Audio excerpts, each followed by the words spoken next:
Hello, hello. Welcome back to another episode of the Marriage and Motherhood Podcast.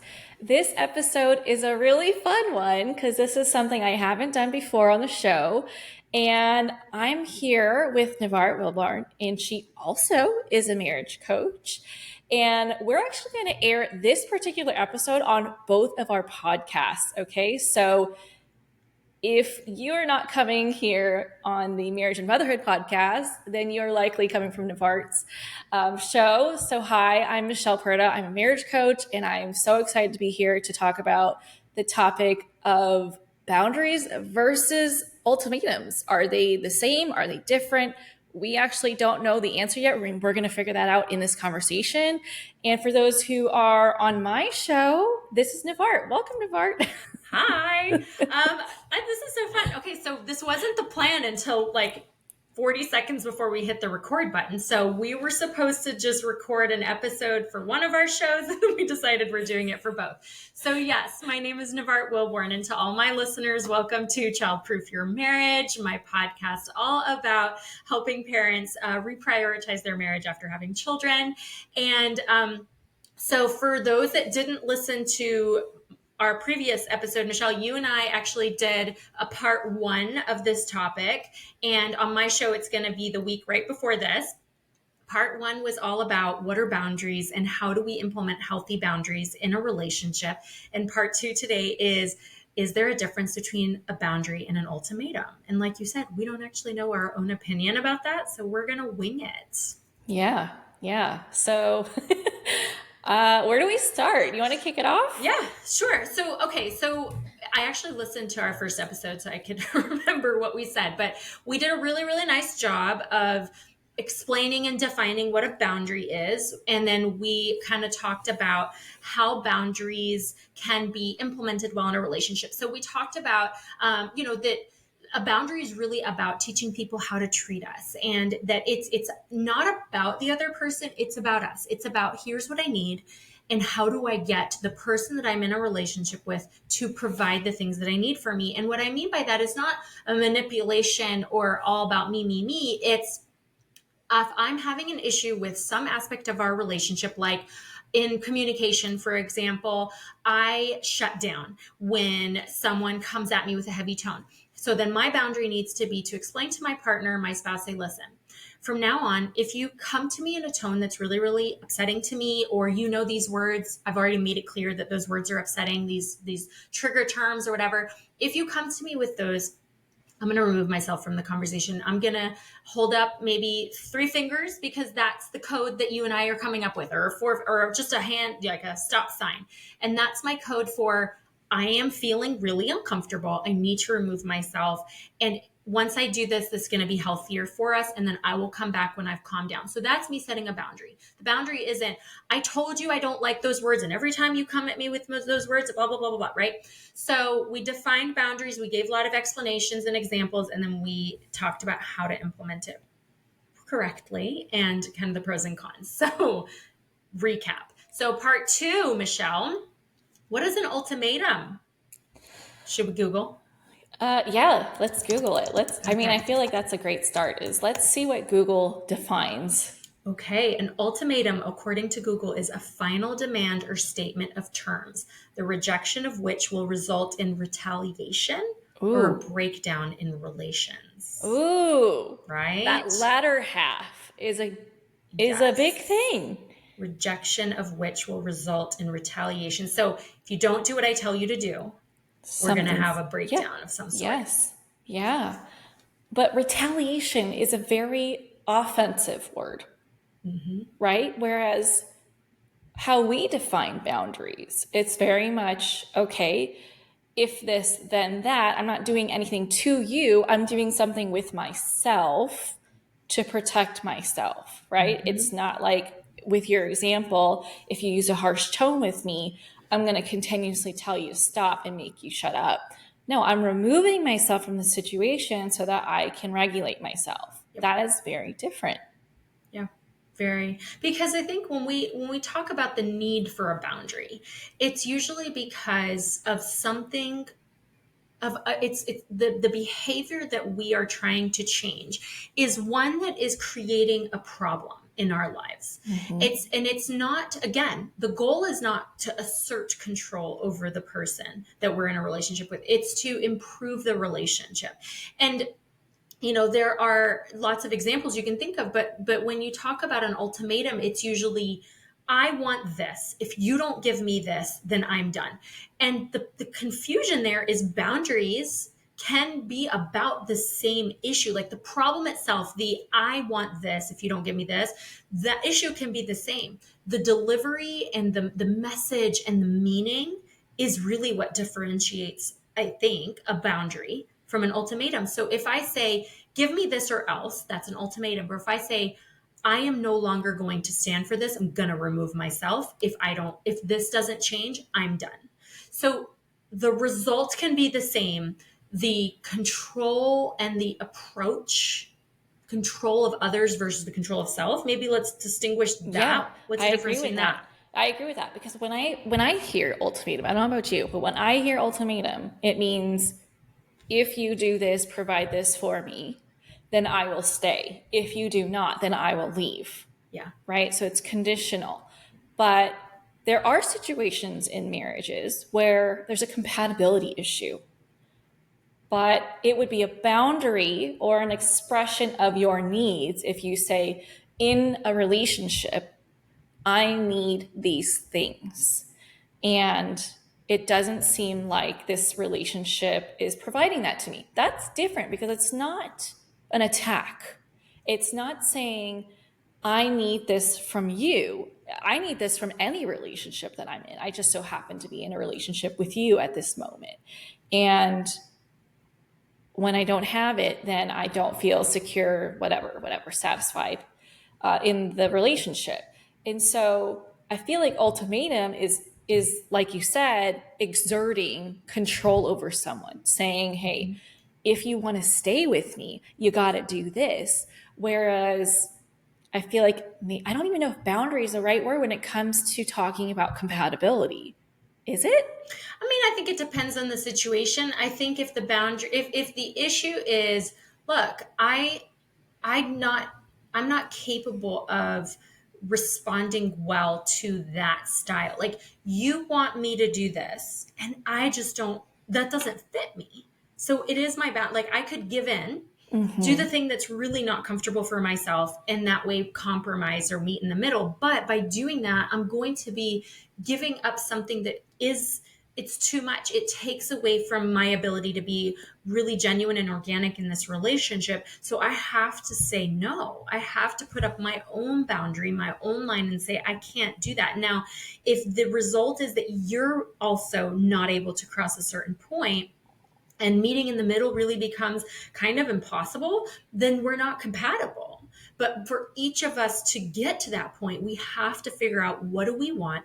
What do we need? What are we willing to compromise on? And if that answer leaves us with a too big of a gap to bridge, then it's a boundary based on being incompatible. But if it's, I just don't want to compromise, I don't like your way, and you like, I just don't want to give in kind of thing, that's more of an ultimatum. And again, it's so complicated because it is kind of the same thing. In Yeah. the end is, we're just not compatible. Whether I want to exert control over you or I want to control myself, and the end result is we're not to be together, it's still a problem. But the focus of a boundary should be on, I need to do what's best for me, and the focus of an ultimatum is, I just want you to do what I want you to do, what I want, what I want you to Yeah. do.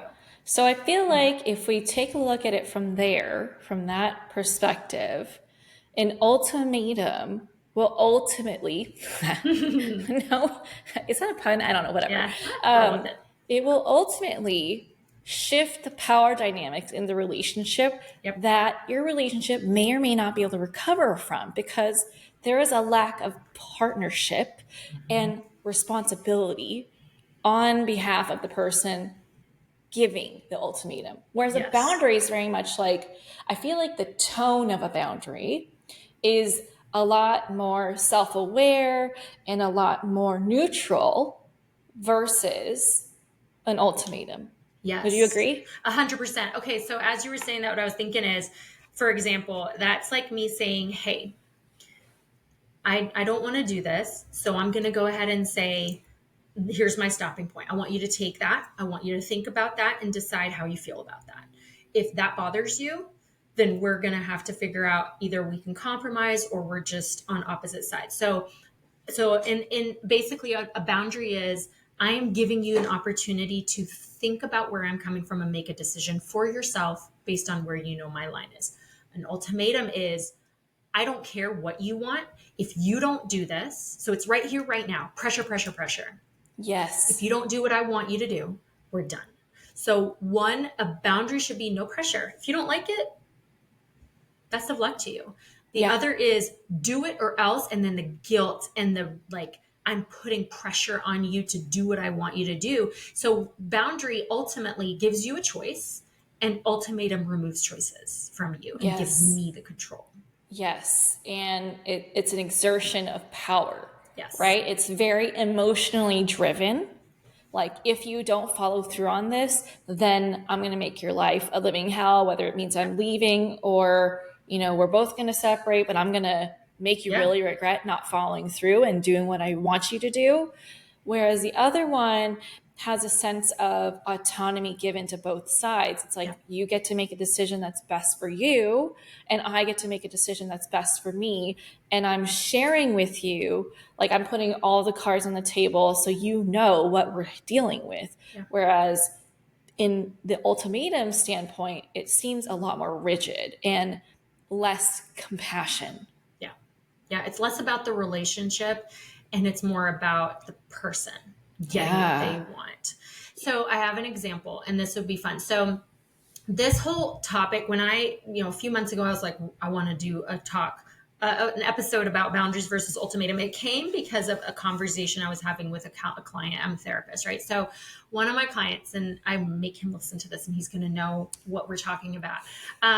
The conversation was around finances, right? Being in a relationship with someone as being a little later on in life, so not young, families established, finances established, but one person saying, I have been through financial struggles before. I'm at a point in my life where I got myself here through very, very hard work and I'm still working on it, but I'm here because I worked hard on it. Now, I would like for you to move in with me, but your finances are not where they would need to be for us to successfully merge our lives together. If you move in, we're going to experience financial hardship because we're just not, we haven't, like, we're bringing different things to the table. And he was feeling very guilty about that because that felt like an ultimatum to him. Like, I'm telling this person, if you don't get your finances in order, I can't have you live with me. Whereas my perspective was like, no, that's a boundary. You're saying I cannot financially put myself in a position where I potentially struggle again because the struggle will happen. We'll merge things in a way that is just going to take away. I don't have the ability to kind of cover your bills because you can't cover your own bills. And so that's where it was like, oh my God, is there a difference between a boundary and ultimatum? And again, the result is the same. The result is we can't live together till this is resolved. But one is threatening, I'm not going to have you live with me. Like, get your shit together and then we can live together. And the other is, I care so much for you and I love you, but this isn't smart for us. And I have to draw that line. So I don't know. Am I looking at it differently? Am I wrong? No, What do you think? I agree completely. I think that with a boundary, there's a lot more intention and thought behind it. And I feel like there's an additional layer of self-awareness. Like, there is some level of self-awareness when it comes to serving up an ultimatum, but there's a lot of lack of self-awareness too, because you feel like exerting control is the only way to move forward to get what you want, instead of using effective communication, which is what healthy boundaries require. Right. Yeah. Because I think it's respecting the other person. One is, Absolutely. listen, I don't want you to, like, if that is a deal breaker for you, like if me saying, I don't think we can live together because of this is a deal breaker for you, or like, well, then I don't want to be in a relationship with someone if I can't live with them, then I think we've hit an impasse and we Yeah. can't move forward together. Whereas the other one is, well, if you wanted to live with me, then you would do this and you would do this. And it's very much oh my gosh, I feel like I have to give up my autonomy, to your point, to please this other person. And then ultimatums lead to resentment. Now, a boundary can lead to hurt, but a boundary shouldn't lead to resentment. If it's leading to resentment, then maybe it's not really a boundary and it's more of an ultimatum. But because a boundary should always give you the opportunity to see where I'm coming from, decide how you feel about it, and then make a decision based on that. Versus the other one is like, I have no autonomy. So if I'm moving forward with this, then I am giving in, Yeah. and I am basically agreeing to do whatever you want me to do, and that's not healthy. Yeah. It's essentially trapping that person. Yeah, And either way, like whether they decide to make changes or not, it will hurt the yeah, relationship yeah, because it got to that point rather than just being more logical about it because you were able to work through your emotions to get to the point where you were able to express it as a boundary rather than an ultimatum. Like, look, right. if you have given ultimatums, we're not saying, like, oh my gosh, you're a horrible person, because I feel like we initially, in our high emotions, which, by the way, when we're high on emotions, we're low on intelligence, right? Mm-hmm. When we're high on emotions, our minds are likely starting with an ultimatum. So I feel like boundaries are an evolved version Yeah, of I ultimatums. like that. Yeah? Yeah. And okay, so let's, because you brought up a really good point that I think is helpful to dive into. One way or another, there will be hurt. Mm-hmm. And I think a lot of people, the reason that it's hard to implement a boundary is because the hurt factor. I don't want to hurt this person. And that is just part of having a relationship where you have to tackle tough topics or compromise or draw a line that you have to stand behind. So, if it hurts, that's okay. We don't stop because it's hurtful. I mean, I don't know. I think that change comes a lot of time because of some kind of hurt or disappointment. We hit a wall, and then we have to really evaluate. And I'm not saying that the person giving the boundary or creating the boundary is perfect in their implementation, but it should open a conversation of like, hey, okay, well, I hear what you're saying, but can I challenge some aspects of that? Like, that seems unfair because of this, and this. Can we talk about maybe some ways that you're not looking at the big picture? And then ideally, it would create a great dialogue of, well, let's see if we're both looking at this the right way. And sometimes you need to take a minute and lick your wounds and then come back and be like, okay, I hear what you're saying. Can I present my perspective? Right. And that's healthy. But the hurt piece, I think it just is going to be there. We got to talk about that. Yeah. So the hurt, it comes from different places, though, when it comes to Mm-hmm. comparing boundaries and ultimatums, right? With boundaries, I think the hurt comes from learning about how you're impacting your partner, and that self-awareness and reflection hurts. It's like looking in a mirror, right? Mm-hmm. When we're faced with how we're flawed and how we're negatively impacting our partner, that's not something we're always aware of, and when it's pointed out, it hurts, right? But they're not out there trying to hurt us while sharing their boundary, whereas an ultimatum is like, it is retaliatory Mm-hmm. in its like foundation, right? Like Yeah. that's what it is. It's like, well, you've pushed me to my edge, whether you knew it or not, whether I shared that with you or not, and now I'm going to bounce that back to you, right? It's almost like, what is it, misery loves company. Yeah. Hurt Yep. people hurt people, and so you're Mm-hmm. dishing it back rather than receiving that hurt that you've experienced, right? Them crossing your boundary that they knew or they didn't know that they were doing, and instead of taking that hurt and processing it and understanding, why do I feel hurt, what is it that's going on with me, what does this remind me of, what is it that I want, what do I need going forward, and then repackaging it through healthy communication, Right. you are dishing it back as, okay, well, you hurt me, I'm going to exert control over you so you know that you can't trap me, I'm going to do it to you instead. Mm-hmm. Yeah. Absolutely. So that resentment piece, right? Like if I feel controlled, or if I feel like I'm cornered, then I'm just going to look for an opportunity to do that right back to you, Yeah. because I want to level the playing field. Yep. But in a boundary, it should progress. It should be for the sake of progressing the relationship and not Yes. progressing one person's agenda, right? So the maybe the complication there is if it's a less obvious boundary. Like, let's say one person's boundary is, okay, in our first episode, we talked about a boundary, like a silly example, but it applies, where it's like, okay, if we're going out to dinner and I tell you, hey, I don't want to eat dessert tonight, so please make sure, like, don't let me cave. And then we go out to dinner and the dessert on the menu looks amazing and I want that dessert, and you're like, wait a minute, you told me to remind you that you shouldn't eat this dessert. I'll be like, it's fine, like, you're off the hook, it's fine. And then the next day, I jump all over your ass because I'm like, why did you let me eat that dessert? I told you not to let me. And I feel like crap about myself today. And you would be like, dude, no, that is not my responsibility, first of all. Second of all, I did tell you, and you just chose to make a different choice. Like, I can't be held responsible for that. So if it's a situation like that, then the boundary that that you would need to implement with me would be like, listen, from now on, I don't want to be asked to hold that responsibility for you. That's right. I don't want to make decisions for you. I don't want you to ask me to like motivate you or whatever. And then I could take that and be like, what, you don't want to help me? And you can be like, no, I always want to help you.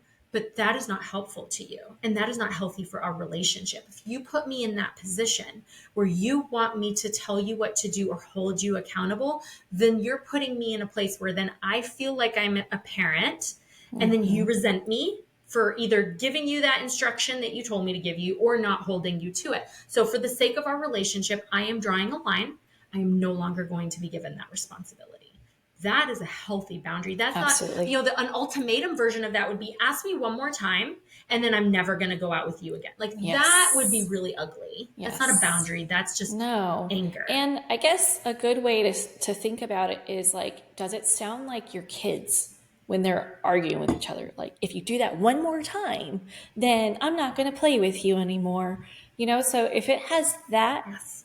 essence, try again. Go back to the drawing board, Yes. honestly, right? Like, and how do you feel when you're coming up with this quote unquote boundary, right? Are you high on emotion? If you are, go back to the drawing board, take a break. It's okay to have several rough drafts, and you don't have to share it right away. Like, I'm totally guilty of that in the past because I do have strong emotions. And I felt like in order for our relationship, like if it was past relationships or in my marriage, if I didn't deal with it right away, that meant that I didn't care. But now I know it's healthy to take time to process it so that you are coming from a place where you're calmer, you've thought it out more, you've taken yourself into consideration, you've gone through the 5 layers of why, and Mm-hmm. you've gotten the space to consider your partner as well. A lot of couples don't get to that part, right? They're just all consumed with their emotions and how they've been treated and how it affects them, that they don't Mm-hmm. stop to think, I wonder why my partner thought that this is the best course of action. What was going on in their heads? What was their experience of this? If you are not at that space where you can wonder instead of like, oh my gosh, what were they thinking? Like, that's not what I Yeah. mean, okay? Yep. Because that's judgment, right? Mm-hmm. But I mean like genuine curiosity. Yeah. If you're not there yet, you're not in any position to be creating a boundary because it's going to come out as a ultimatum. Yep. And I love that because it kind of brings it full circle to what you and I teach, right? We teach strategies. We don't tell you what to do. We teach you strategies about how to have a conversation, how to grow in your relationship, how to work on yourself in the relationship. And this is one of those things, because so much of the time we filter what our partner says through our own emotions and what we're going through, and maybe our own trauma or bad history of experience in relationships. And so having that curiosity, curiosity is another word for um uh or not. Compassion. Yeah, exactly. Like, hey, I know my husband. Does my husband speak to me in an ugly way? Is he a jerk? Does he disrespect me? No, he doesn't. Okay, so I feel icky about the thing that he just said to me. So I have options. Do I assume he's an asshole and he really is just completely disrespectful of me? Or do I explore the possibility and become curious about a possible miscommunication or a misunderstanding on my part? Maybe he just didn't say it right. Maybe he was unfiltered because he's exhausted, or he had a really crappy day at work. Or maybe he said it great, but I'm feeling insecure today. And so I received it in a negative way. So that's where I do a couple of things. I can calm down, I can go talk to him, or I can go straight to him and be like, okay, what did you mean by that? Because I heard it. And again, sidebar, we teach you how to have these conversations. So what that means is tell your spouse from now on, I have a tendency to misunderstand things because I'm hyper emotional. Can I come to you if I'm like overthinking something? Can I come to you and be like, babe, having a moment? Can you walk me through what you meant? Okay, so now if we've already had that pre-rule, then if I come to you and I'm like, okay, can you say that to me again? And I just want to make sure I understood, like, what did you mean when you said blah, blah, blah? Now that can clarify all of these hurts and miscommunications. So maybe a boundary is not necessary, or he's going to reiterate something that you're like, ick, that was not cool. Okay, so here's what I need you, hubby, to understand. That hurt my feelings. And I don't know if you know, but this is why it hurt my feelings. And this is why I don't appreciate that. So let me explain it to you. And are we on the same page where you'll never say that to me again? Or if that continues to happen, hey, from now on, if you say that to me, I'm completely disengaging. I'm not having a conversation with you, and you're going to owe me an apology, or whatever. So it's a really long-winded way of saying that, Michelle. I don't even know. No, and this is a really good live example of the difference between healthy communication and unhealthy communication. Because in unhealthy communication, it's very easy to just run with what you perceived they said to you, right? Mm-hmm. Because it is all based on our past experiences, our lens through life, and Yeah. also our current state of being, right?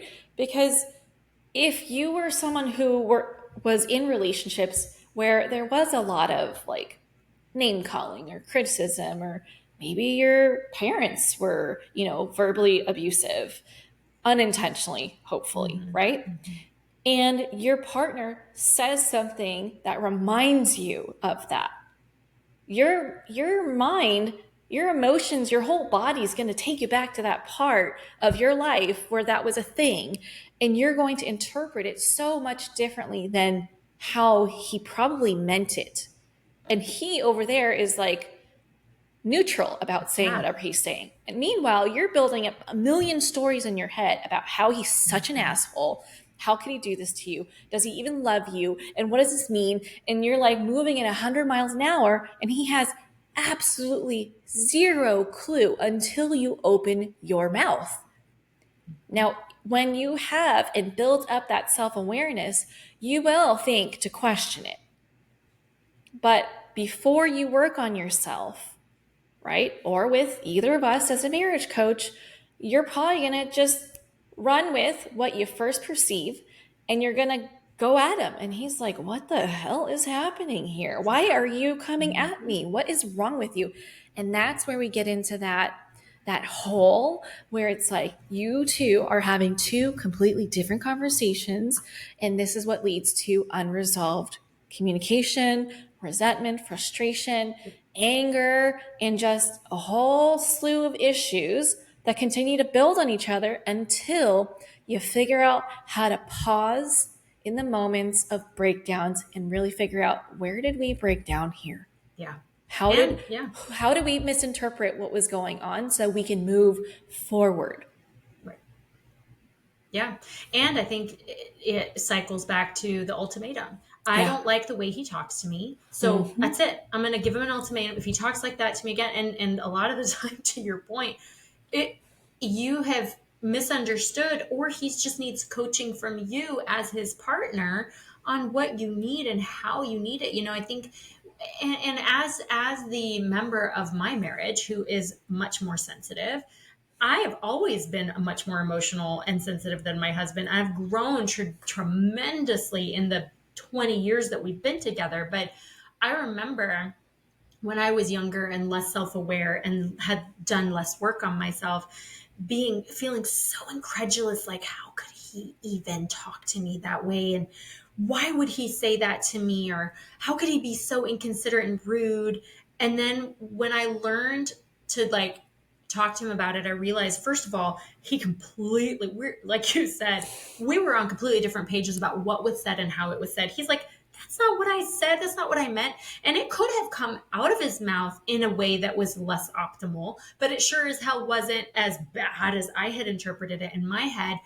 And even if it was, like, we just have different communication styles. He's a boy, I'm a girl. Like, the all so many things are different, right? And so over the years, we've grown together through conversations and communications and hard conversations and easier conversations. Like, all of it has led to, 20 years in, we rarely have any conflict because we know how to communicate differently. And when we do piss each other off, we know how to stop and like pause. Because if we keep going down this road, one of us is going to say something we don't need to say. And that doesn't mean we don't experience feelings that are negative. It just means we don't let ourselves get into conflict because we've learned more about ourselves and about each other. He knows I'm a baby. He knows he has to be more sensitive and delicate with me. You've been with me forever, so yay for learning, right? And I've also learned that, like, he's not an asshole. So if I've interpreted something he said as asshole-ish, it probably isn't what he meant. Let me give him a chance to reframe that, and it's usually fine. Yes. It is incredible how when you learn the tools when it comes to self-mastery, self-regulation, communication, how it almost feels like we can slow time down, which is exactly what we need in Yes. moments of disagreement and conflict. Whereas before you learn them, it's almost like you're getting sucked into something that you didn't even know was there. And all of a sudden, you're in the middle of a tornado and you don't know how to end it. And it just Yep. feels like so much adrenaline, so much emotion, and you just don't see a way out. Right. Yeah. So start kind of taking us back to that ultimatum versus boundary. I mean, this all, I know it seems like we went on a tangent, but it's all part of, It's all related. yes, the way we communicate helps us create boundaries versus ultimatums. Because all of us, no matter how long you've been with your significant other, no matter what the issue is, like, as your kids get older or as your life changes, then the things that you have to deal with change. And so you have to have communication and conversations about new topics. And so you will disagree, or you will have maybe just a little complicated pathway to agreement. But respect and knowing yourself and listening helps you to where you say, I don't agree with you, and we're gonna, like, here's my line, what's your line, and is there a way to meet in the middle? And if not, then we do maybe seek outside help, or a coach, a therapist, or whatever. But ultimately, respect is one of the key differences between a boundary and an ultimatum. Do I Yeah, respect you, or do I want to control you?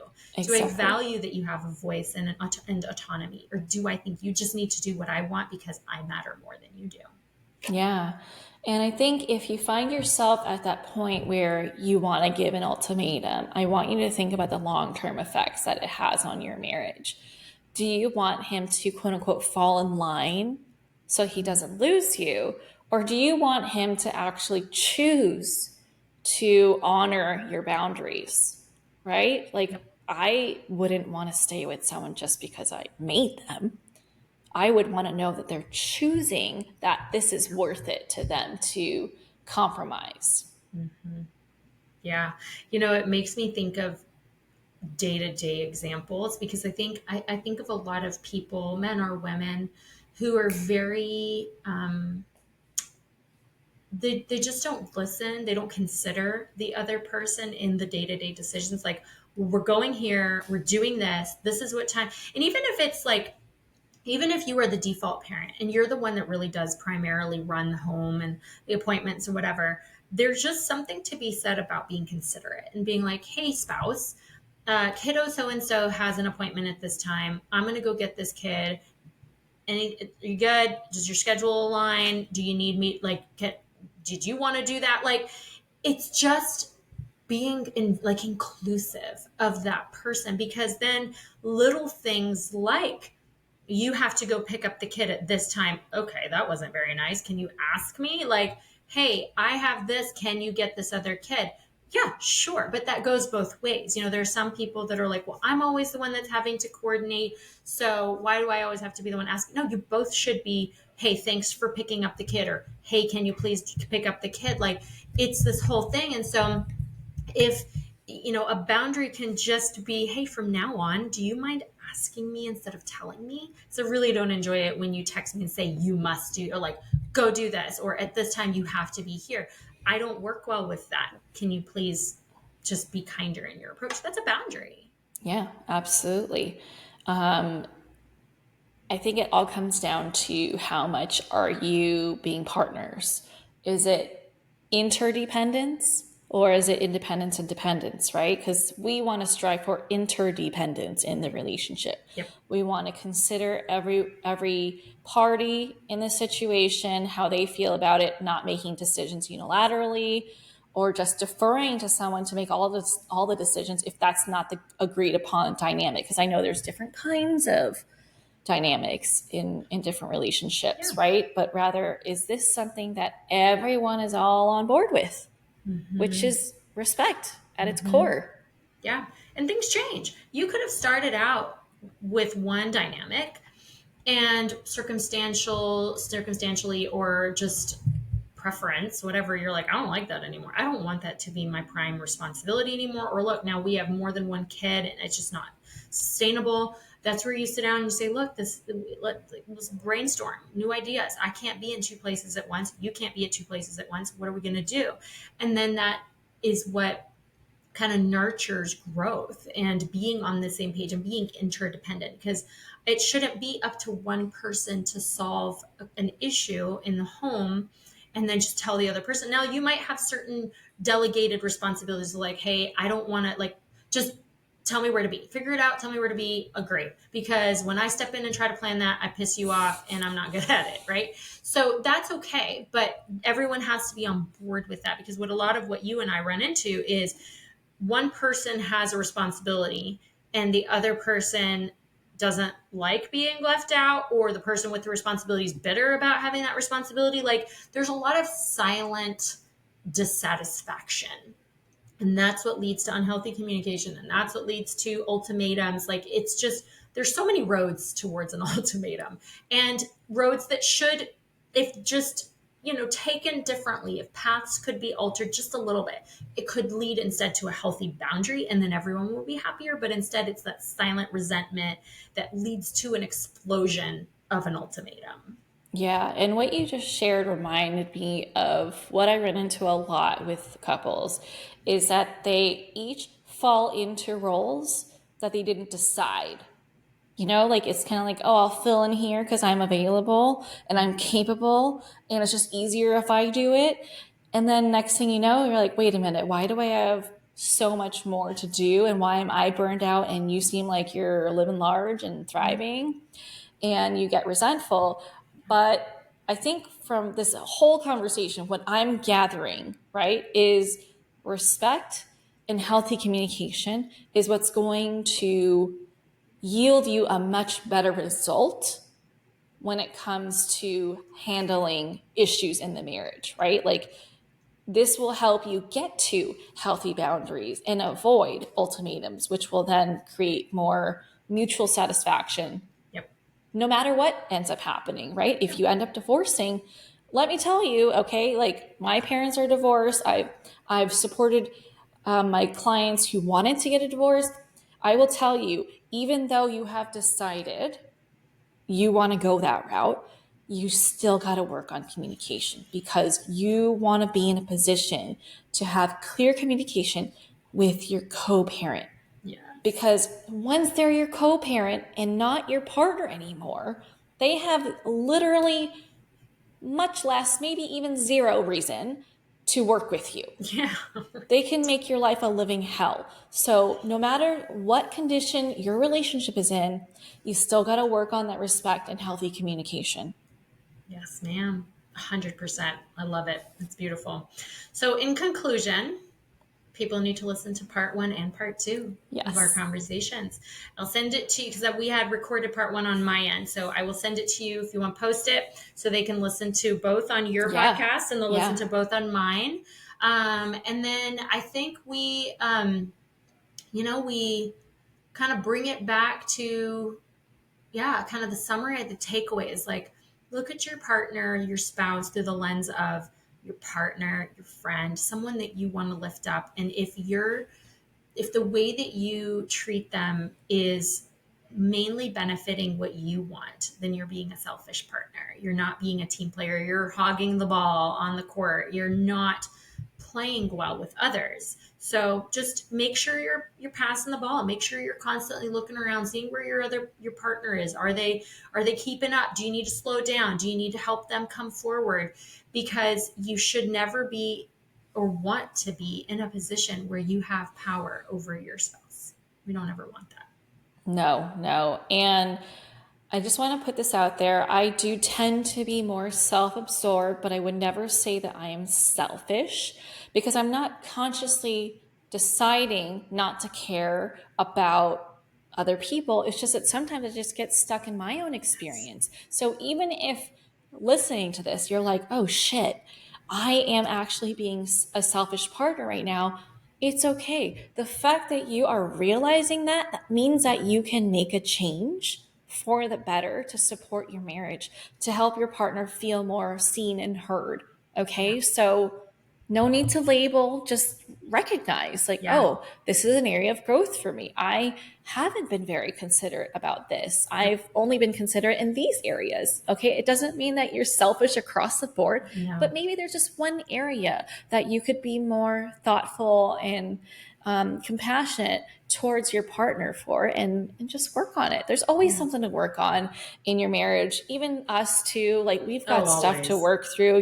We are constantly having conversations Yeah. with our spouses about new things that we're discovering that Yeah. we need to work through. So no relationship is shielded from challenges, No. okay? So we're just hoping that what we shared here today, or what you let us kind of unravel together, like what it all meant, is helping you grow your marriage, grow yourself as someone who is in a relationship, okay? Because it does come down to personal growth and your commitment to being respectful, getting better at healthy communication, and just being more intentional in general. Yeah, and ongoing growth. Like, right? So, like, Ongoing. even I learned so much about myself even through these conversations because it's 100%. like journaling, right? The more you talk and think about something, the more aware you are of it. And so this is like our verbal journal, right? Every time I have a guest on, I'm like, oh my God, that was so fun. Like, I want to do better, and we try to practice what we preach, but we're human and we come back here to discuss these topics because we're constantly working on these topics. And there's nothing that, think of anything you're really good at, anything you're a master at, whether it's cooking or a sport. You still make mistakes. You still have a bad day. You still have errors where you're like, oh my God, I'm so off my game today. And that's marriage, that's relationships. Just keep practicing. And just, if there's a new skill you can pick up or a new tool you can learn, go for it. Don't ever think that you've learned it all, because none of us have. Ever. And even then, even if you have learned it all, applying it is something different. Practice anyway. You have to. Absolutely. But I love these conversations with you because I feel like we bounce off each other so well because we see things very similarly. So, I hope that both of our audiences can hear that, we're all a work in progress. And, anyone that needs that support, we're always here to give it, girl. Yeah, we got you. Well, Mhm. thank you for making it all the way to the end of this episode. I really hope you enjoyed it. Send me or Navarre a message if you're like, oh, we want more of these, and you have suggestions on what you want to hear us kind of go into, because I am here for it all. I love doing these things. I will share in my show notes the link to the other episode that I did with Yes. Navarre on her show. Okay, so go check out her podcast because there's so many resources out there to support you in your marriage as you are raising kids. And thanks for doing this with me, Yeah, Navarre. girl. This Real was quick, amazing. tell so that our audience can see here, what are your socials and where can people find you? Yes. So mine is Michelle Purta Coaching on Instagram. And then my podcast is called the Marriage and Motherhood Podcast. Excellent. And mine on Instagram, I'm Navart Wilborn Coaching. And my podcast is called Child Proof Your Marriage. And then my website is navartwilborn.com. And I have a digital course and stuff there. And people can work with each of us individually and with their spouses. So we're kind of awesome. Just We are saying. kind of awesome. Just saying. All right, friend. This was so fun. Thanks for doing this with me today. Absolutely. Anytime. Talk to you soon. Bye. Bye.